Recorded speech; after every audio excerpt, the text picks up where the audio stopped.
What if the government actually does default? What's going to happen here? Mr. Jim Rogers on the Black Tower Show. Well, Nathan, and Jake and everybody listening, you're right. It's been going on for decades. America's been spending more money than it's been earning for decades now, more than 30 or 40 years. It's going on 50 or 60 years. And eventually, we're going to default one way or the other. It doesn't look like Washington's going to do anything about our problem. They're just going to continue to spend in Congress and the White House, and the Federal Reserve is going to continue, the central bank's going to continue to print money. But eventually, Nathan, the market's going to say, wait a minute, guys, this is an absurd game. We're not going to play this game anymore. And then the market will force serious problems. So be worried, be careful. It's not over yet, and it's going to end badly. Well, I mean, it's discouraging, you know. I mean, the American public, unfortunately, we don't know so much about what's going on, what the implications are, and what that actually means for working people. How does this influence working people when we have the government struggling to get along, struggling to make ends meet, struggling to pay our bills? What does the future look like for the working people? Well, you just said it, Nathan. We're all struggling to pay our bills because of what's happening in Washington. The debt, Nathan, Jake, we are now the largest debtor nation in the history of the world. Not just the largest debtor nation in the world, we're the largest debtor nation in world history. That's pretty exceptional. That's pretty significant. And that's why our standard of living is going down. More and more of the money we earn as a nation is going to pay off interest from previous debts. I mean, think about it, Nathan. If you build up big debts, you work harder and harder, but a lot of the money goes to pay interest on previous debts and to pay off previous debts. Well, I don't like saying this any more than you like hearing it, but facts are facts, and that's where we stand. And it's getting worse. You know, our debt is going up at $1 trillion. That's with a T, Nathan, $1 trillion every year. We're already the largest debtor nation in history, and boy, is it getting worse. And Russia and China looking on and seeing what's happening here in the U.S., is that a real thing that is happening? Are other countries looking on and seeing what's happening here and kind of becoming wary of what's going on? Well, it's not just Russia and China by any means of the imagination, Nathan. The largest creditor nations in the world now are China, Korea, Japan, Taiwan, Hong Kong, Singapore. You may notice they're all in Asia. A major world shift took place in the 20s and 30s from the UK to the US. You know, as the U.S. rose as the richest, most powerful nation in the world. Well, and it was exacerbated by a financial crisis and mistakes made by politicians. The same kind of shift is taking place now, only this time it's from the U.S. to Asia, exacerbated by a financial crisis and mistakes made by politicians. Nathan, I don't like saying any of this. I'm an American citizen, taxpayer, voter, just like you. I've got kids, but this is getting worse, not better. We're talking to Jim Rogers on the Black Tower Show. Apparently the banks and the market are starting to pick up on these forces you're speaking of, and Chase Bank is putting capital controls apparently on business accounts. Starting November 17th, you will no longer be able to send international wire transfers if you have a business account with Chase Bank. You will be able to send domestic wires and receive both domestic and international money in, but you won't be able to send any out.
all of this is coming from Washington as more and more people get worried about what's happening. Clearly, more and more people want to invest abroad. More and more people want to put their money in safer countries. So sure, now there are huge requirements if you are a bank in the U.S. and elsewhere, and one of them is reporting all of this kind of stuff. And I'm sure Chase has realized, oh my gosh, this is costing us a fortune to have to report every single thing that happens. So, no, I mean, you can look and see what's been happening in Washington the last 10 or 15 years. We used to be the land of the free, but we're less and less the land of the free. The government can go into your garage or bedroom or bank or anywhere it wants and see whatever. In fact, they can drop a drone on your head if they want to.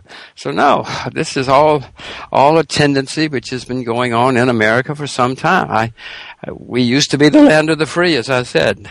Now they don't need a search warrant to search your house or anything else. How much of this can be chalked up to the creation of a central bank? Now, I know that you talk a lot about the central bank as this kind of safety valve that's meant to bail us out if things get really, really bad. And now, what is the role of the central bank? Is it kind of has this job of kind of easing things and making sure things are okay, and we're living in this kind of absurd world right now. Talk about the central bank and the future of that institution. Well, in America, most countries have central banks these days. It's a bank, that's supposed to step in and save the banking system if it has problems. We set up this one in 1913. It's 100 years old this December. We've had 3 central banks in our history, Nathan. The first 2 disappeared. In my view, this one's going to disappear too because it's getting more and more out of control. But the role is theoretically to protect the value of the currency. Then they said, well, we'll also make sure we have high employment. Both of those sound like good things, and they are. Unfortunately, this central bank has gone beyond its original mandate, at least in my view, has gone beyond its original mandate. Now prints money, now bails out everybody in sight. When banks get into trouble, they call up the central bank and say, save me, save me, save me. Nathan, when a plumber in upstate New York gets into trouble, he can't call the central bank and say, save me. Central bank's not going to take his phone call. But or a dental technician in Colorado. But, when the head of a big bank in New York calls the guy and says, Western civilization is on the line, unfortunately, the central bank head takes his call, bails him out, and you know who pays for it? You and me and everybody listening to this program. And that's why one of the reasons that the situation is getting worse, not better. Sure, and I want to stress the point that America, it seems, although there are problems without a central bank in America, it does seem to me that America had grown to a certain point, to around 1913, and was doing just fine without a central bank up until that point. And you know what happened, just apropos of my previous conversation, in 1907 we had a major financial crisis in America. It's called the Panic of 1907, and everybody went bankrupt in the financial community. Lots of places suffered, and so they said, well, we can't do this again. We got to have somebody to bail us out. So the financial community and the banking community established a central bank.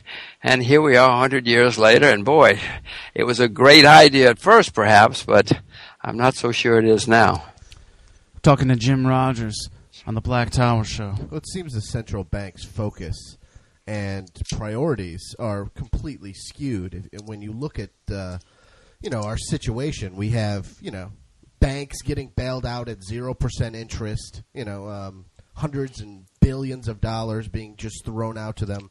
Banks and institutions all over the world, while people in America, students, have to borrow at this absurdly high rate compared to the banks for education. You get buried under debt and things, and you can't have social mobility. But these bankers, they get their bailouts when they do bad jobs, and they can go out and buy boats and go on nice vacations, and and their children benefit, and they have social mobility. I mean, you look at I just read a New York Times article, and the Fed has a lot to do with this, in my opinion. If you're born in the top 5% income bracket, 65% of those people stay in the top 2/5 when they grow up. If you're born in the bottom 5th income bracket, 63% of those people stay in the bottom 2/5 when they grow up to be an adult. I mean, do you see the Fed having a real hand in what's going on here? Oh, Jake, of course. I mean, you came up with some very good statistics, which happen to be accurate and correct, whether we like it or not. But what we have now, Jake, is we have welfare for the rich. You know, if you do well, you make a lot of money, you drive a Lamborghini. If you do badly, they bail you out. And so you can keep your Lamborghini. It used to be that if you did badly, you lost everything, you went bankrupt, and you had to start over again, or some competent people came in, took over the assets, and started again. Not now. Now you call the government says, okay, we'll bail you out here. Let's take some assets away from the competent people. We'll give you their assets, and then you can compete with the competent people. And by the way, Jake, another consequence of all of this is, of course, that it means that interest rates are historically low right now, but it's wiping out the people in America, in the world, who save and invest. There are many people that you know and that listen to this show who've saved their money, who didn't buy 4 or 5 houses with no job and no money down. They saved up for the future. They invested for the future. But now, Jake, they're all being wiped out because interest rates are nothing, and all the people who saved their money the past 10, 20, 30 years are getting wiped out because they received nothing, but they're being wiped out to save the people who did everything wrong. This is a very peculiar situation we have. The savers are being wiped out at the expense of bailing out the people who went and did things what historically would and traditionally would have been considered the wrong way to do things. I'm unhappy about what's going on. I hope you are too, and if you're not, at least be aware of what's going on. I'm talking to Jim Rogers in the Black Tower Show. It is tough to kind of infuse that morality into how, Wall Street, how banks conduct their business. What you just mentioned, right and wrong. How can we do business with each other and make money and have, this issue of right or wrong? What is right or wrong? The bottom line is right or wrong. And that's the world that we live in now. Well, that's certainly the view in Washington. As long as they keep their jobs and they have money to pay for their lifestyles and their friends' lifestyles, that's considered right. And it's considered, other things are considered wrong. I have to leave the definition of right and wrong to each person. I have my views. I grew up in traditional definitions of right and wrong, and I presume many of your listeners did too. But going forward, the way I urge people, the way I'm trying to protect myself, and the way most people who've been successful protect themselves is they invest only in things that they know a lot about. Don't invest in things. Don't listen to what I say. Don't go saying, "Hey, I heard some guy on the radio the other day, and he said buy XYZ." That's a fast way to the poorhouse. If you hear somebody on the radio that sounds interesting, then you go and examine or learn about what he or she said, but otherwise, you just only invest in what you know yourself a lot about, Nathan and Jake. If you know a lot about something, you will find better opportunities before I will, because it's your passion, it's your area of expertise. That's how you get successful. Stay with what you know. Don't listen to the TV or the radio or the newspaper. Stay with what you know. Everybody wants a hot tip, Nathan, but that's not the way to get rich. Talking to Jim Rogers on the Black Tower Show. Check out his book, Street Smarts, Adventures on the Road and the Markets. And we will eventually talk about you traveling around the world on your motorcycle. And, this is fascinating. People, you need to know what's going on. The Quantum Fund was so successful. I'm not looking for a hot tip, but what was it when you were a young man? What was it at that time, and what did you know, and why was your effort with Soros so successful? What was the mentality back then? Well, first of all, I should quickly tell you, I haven't seen or spoken to Soros in over 33 years, so it was a long, long, long time ago. He went one way and I went another.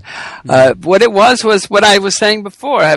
We followed our passions. We did what we both loved. I could not conceive of anything more fun or more exciting than the investment world. I would have worked at it 24 hours a day, 7 days a week if it were physically possible, because for me it was that much fun, that exciting. I loved every minute of it. I was constantly doing research, looking for new ideas, new things to invest in. But what was like the first thing was there like a spark? Was there something, some momentum that you got initially? Well, yeah, I early in my career, I saw that there was going to be a big collapse in the financial community in 1970, so I took all my money and invested, expecting a collapse, and lo and behold, within 4 or 5 months, I had tripled my money. I thought I was a genius. I said, God, this is so easy. And so I said, what I'll do is I took my profits, and then I said, I'll wait, and when things rally, things look better for a while, I'll get negative again and invest all my money on the negative side. And I did so. And Nathan, within 2 months, I was wiped out. I lost everything. So I realized, my gosh, you can make a lot of money at this, but you can also lose a lot of money, and you better know what you're talking about. But that first tripling of my money in 4 months was wonderful. I said, boy, I'm going to be very rich. I'm going to be very successful at this. But the market, fortunately for me, taught me that I really had a lot to learn. I didn't know a whole lot about the market, even though I thought I did. I'd been in the market for 2 or 3 years. Who knew? I thought I was a genius, like a lot of young people. Fortunately, the real world and the market slapped me in the face, shaped me up. I was wiped out. I lost everything. But it taught me about myself. It taught me about the market. And then I realized you really got to do a lot more than just invest in hot tips. So I buckled down, tried to accumulate some more money, started over. And fortunately, since I did love it and since I had learned 1 or 2 lessons, the rest was history. We invested in a lot of things. We invested in energy back when, before the energy crisis, because I thought I saw it coming. We invested in a lot of things where I thought I saw dramatic changes coming. That's how you get rich, Nathan, in the investment world. You find something that's cheap where you think there's a positive change coming, and then you invest. What do you think about things like in upstate New York right now? The fracking issue is so huge right now. What are your thoughts on fracking? Well, I know it's a huge issue. It's in many parts of the world, not just upstate New York. And fracking has been a big boom. The problems that are developing, Nathan and Jake, is that, yes, when you drill these wells at great expense and perhaps great environmental damage, I don't know about that, because I'm just not an engineer or a scientist, the production is very great for the first year, but now we're finding that the production goes down very quickly after a year or two, and after 3 or 4 years, you basically have essentially no production anymore. So we had a great boom. Everybody rushed out, drilled all these wells, had a lot of production, but now 5 or 6 years later, we're starting to say, wait a minute, this is not as much fun as we thought, because these wells peter out pretty quickly, and it's very expensive to keep them going. So yes, fracking is good. Yes, the wells are good at first, or I should say the drilling is good. I don't know if fracking is good, except as a technology. Maybe mankind is going to figure out a way to make these wells more long-lived and more productive and safer. I just don't know. My view on fracking right now is that the jury's out, mainly for economic reasons, because they're not as the great gold mine we all thought they would be, either for gas or for oil. And then, of course, there is the potential environmental questions, which I just don't have an answer for. I read both sides of the question, but since I'm not an engineer, I don't really know. Jim but Rogers, economically, I can tell you they're not as good as we hoped they would be. Yeah. Jim Rogers on the Black Tower Show, Wall Street legend, best-selling author. Go check out the book Street Smarts, Adventures on the Road and in the Market. Upstate New York, BC Studios. So, what do you see for America's future after the market correction, as you termed it. What do you see moving forward for America? What industries do you see thriving? What condition do you see our country in economically after we come back down to earth? Well, I'm afraid, Jake, that just looking at the world right now, and I'm trying to grapple with this very question, is it looks like in Washington they're not going to address the problem. They're just going to continue to spend a lot of money, and the central bank's going to print a lot of money. So conceivably that could live. Right now we have an artificial sea of liquidity, not just in the U.S., but all around the world as governments and central banks print huge amounts of money. By the way, Jake, this has never happened in recorded history that every major central bank is printing a lot of money to debase their currency at the same time. So there's a huge artificial sea of liquidity going on out there, and that's why markets are bubbling up. We've got this artificial bubble going on. It may last another year or two because I don't see anything to stop it at the moment, because you now have people spending money and printing money. Now, when it's going to end, it's certainly going to end someday. Whether it's going to end this year or 2015, I don't have a clue. I wish I were that smart. But it will end. We will have a huge collapse, unfortunately, worse than 2007 and 8. Jake, in 2001 we had a problem. 2001 and 2002, 2007 and 8, we had a worse problem because the debt was so much higher.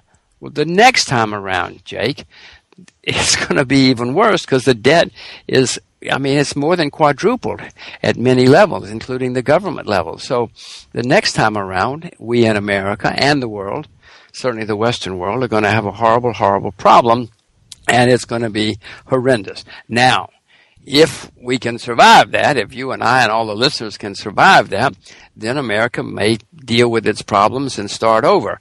I hope so, anyway. In the meantime, a place to protect yourself is with real assets. When they print money and when things are, when currencies are being debased, you need to own something real so that when we come out of it, you have something left. Now, you're in upstate New York. One of the things I'm extremely optimistic about is agriculture. I'm probably more optimistic about agriculture than most things in the world economy, and including the American economy. So, Jake, look out the window. Get yourself a tractor. Learn how to plant and grow things, because I'm extremely optimistic about agriculture going forward. Assuming, government subsidies are out the window at that point, do you still see America being a power player in agriculture at that point? Oh, absolutely. The main reason, Jake, is because agriculture has been a horrible business for 30 years, as you well know. But because of that, the world has consumed more than it's produced for the last decade, which means that world inventories of agricultural products are now near historic lows, not the lowest in history, but close to. So inventories are low, but it's worse than that, Jake. We're running out of farmers. The average age of farmers in America is 58. It's been a terrible business, so young people don't go into the business. In Japan, it's 66. In Canada, it's the oldest in recorded history. In Australia, it's 58. The highest rate of suicide in the UK is in agriculture because it's been such a horrible business. No economic sector in the UK has suicide rates as high as agriculture. I could go on and on, but just on the other side, we in America have more young people studying public relations than study agriculture. So you can see we're running out of farmers, and at the same time, nobody's going into the business. Jake, I'm not very smart, but I know if there's not much competition, I want to go where there's not much competition. And that's another reason. Agriculture's got to get much, much more exciting, or we're not going to have any food at any price. You know, a big part of that is, a lot of farmers, because I actually know some farmers here, like my friend that I grew up with, Bijan, has an apple farm here. And the technology actually kind of outgrew him. He wasn't able to afford, to some degree, all of the technology that he needed to keep up with kind of what was going on and all these sort of things. Very, very expensive thing that you want to get into. I wonder if in the future agriculture can be something where people can reasonably actually get involved with it without not having to invest $200,000 or $300,000 right out of college or something. Like I'm going to have that. Jake, if it's not, and nobody goes into the fields, where are you going to get your food? Where are you going to get your apples or your sugar or your bread or anything else? It has Monsanto, to go. We're going to get but Monsanto. Somebody's still got to go into the fields and get hot and wet and dirty and sweaty, whether we like it or not. Sure, technology, computers, tractors, everything is getting much, much more productive. That's wonderful. That's great. And that's happened throughout history. And where were you during career counseling day? I needed you. Well, I agree. I got into communications and radio. That was a big mistake. Well, see, there you are, one of those people who studied the wrong thing. You could have go back. Maybe you can go back to school and swap your degree for an agricultural degree. Maybe it's not too late. Tell them that you've seen the light. Yes, everything you've said is true, and as I said, it's been a terrible business, and people cannot make a living at it, and that's why nobody goes into it. They see all these stockbrokers driving Lamborghinis, and they say, that's what I want to do. But eventually, Jake, the stockbrokers are going to be driving taxis, and the smart ones will learn how to drive tractors so that they can drive tractors for the farmers who are going to have the Lamborghinis. It's got to change, or we don't have any food, Jake. Where's the corn going to come from? Monsanto can't produce enough food to feed the world, no matter how smart they are.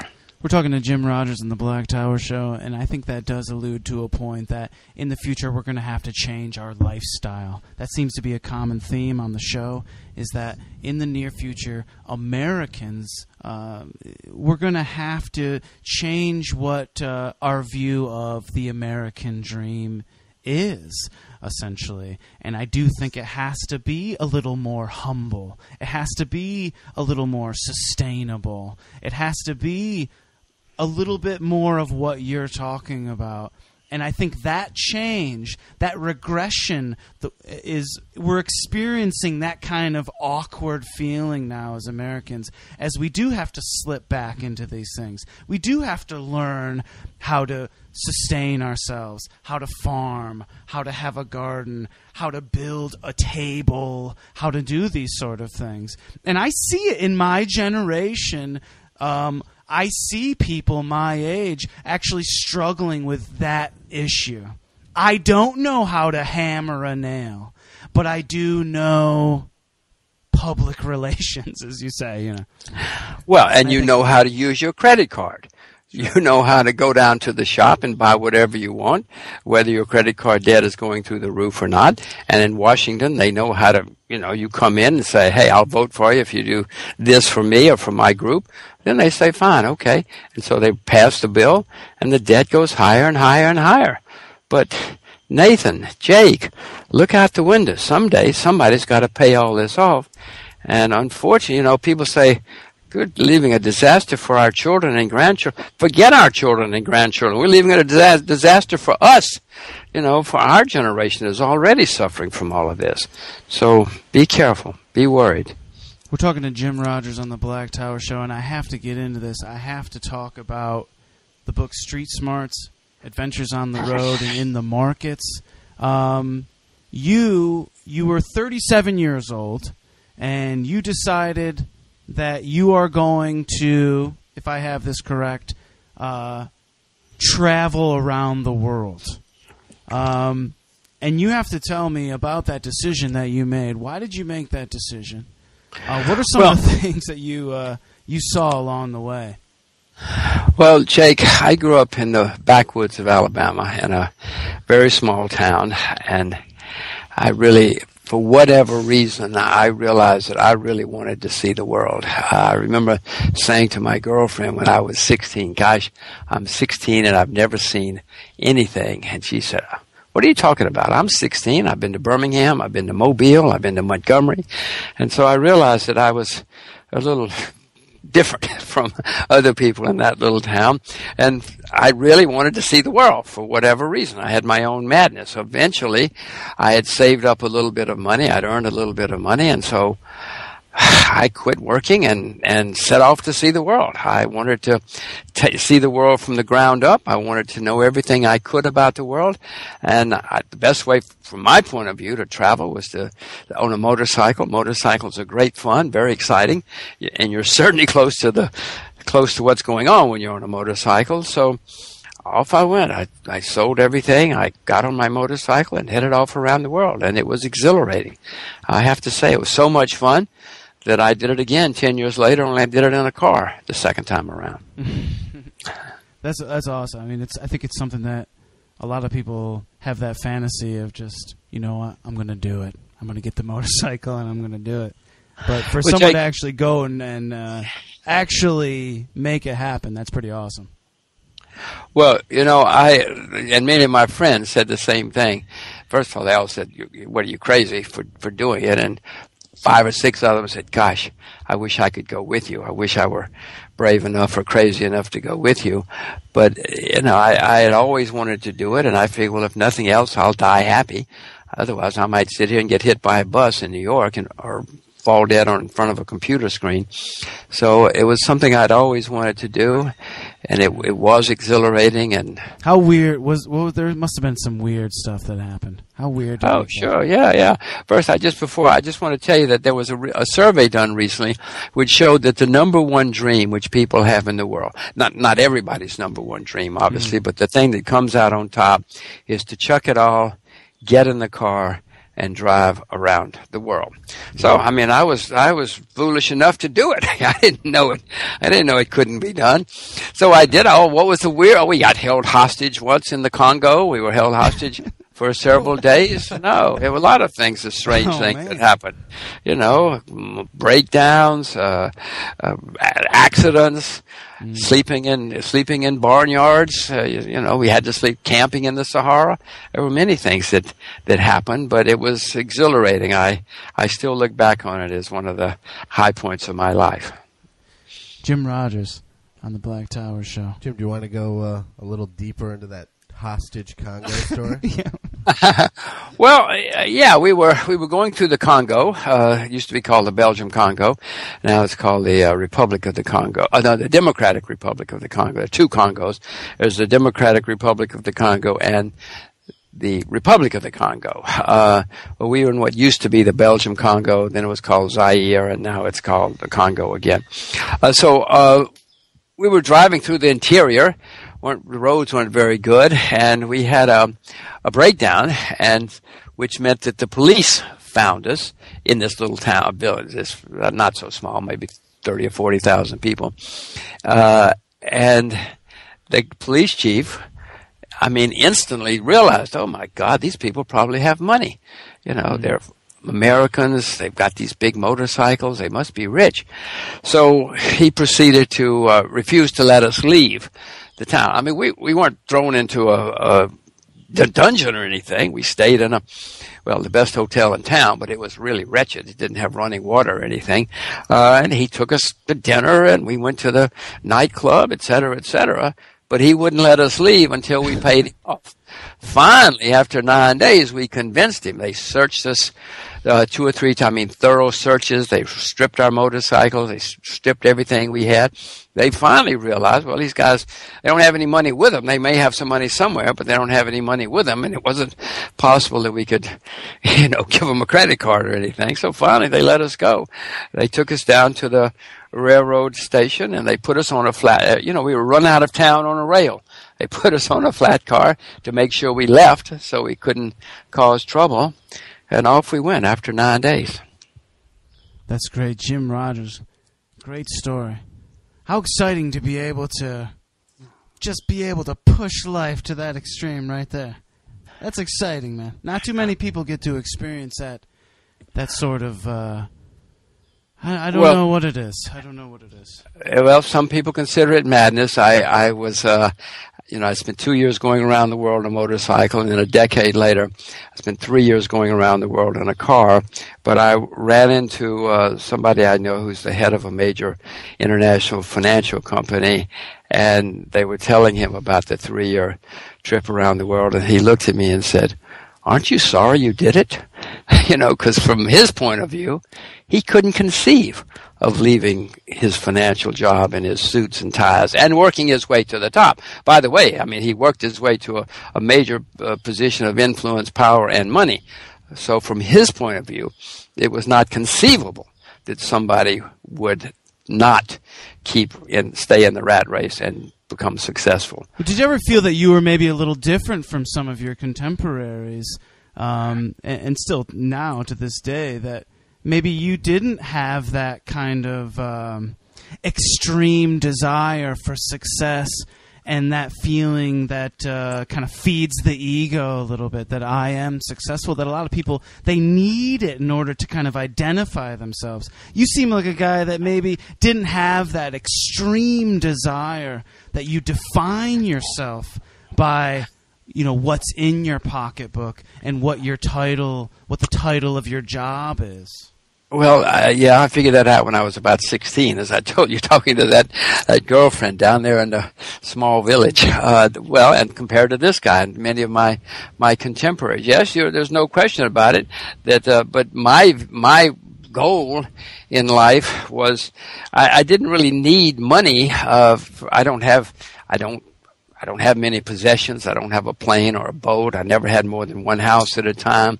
I just don't need money. All I wanted from money, Jake, was to buy my freedom.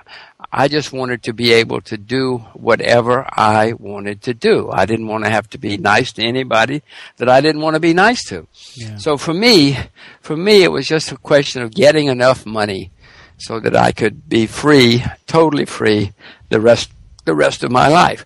Now, it turns out that's a different sum for many people. Mm. For some people that would be $1 billion. For other people that would be $1 million. I just wanted to be free. I wear some of the same clothes I had when I was at college. I still take my kids to school on a bicycle. When I went around the world on a motorcycle. Any of my friends said, "What are you talking about going on a motorcycle? Why don't you get a jet and fly around the world?" I said, that's not my idea of seeing the world. I like that. Jim Rogers on the Black Tower Show. Go check out the book Street Smarts, Adventures on the Road and in the Markets. Wall Street legend, best-selling author, world traveler, Jim Rogers. A man's man. That's right, man. Mm-hmm. What an honor to have you on the show. It's so great to talk to you, and we'd love to have you back on the show again. Well, anytime. As I said before, I haven't been to upstate New York in a while, so even though this is by phone, who knows? Who knows?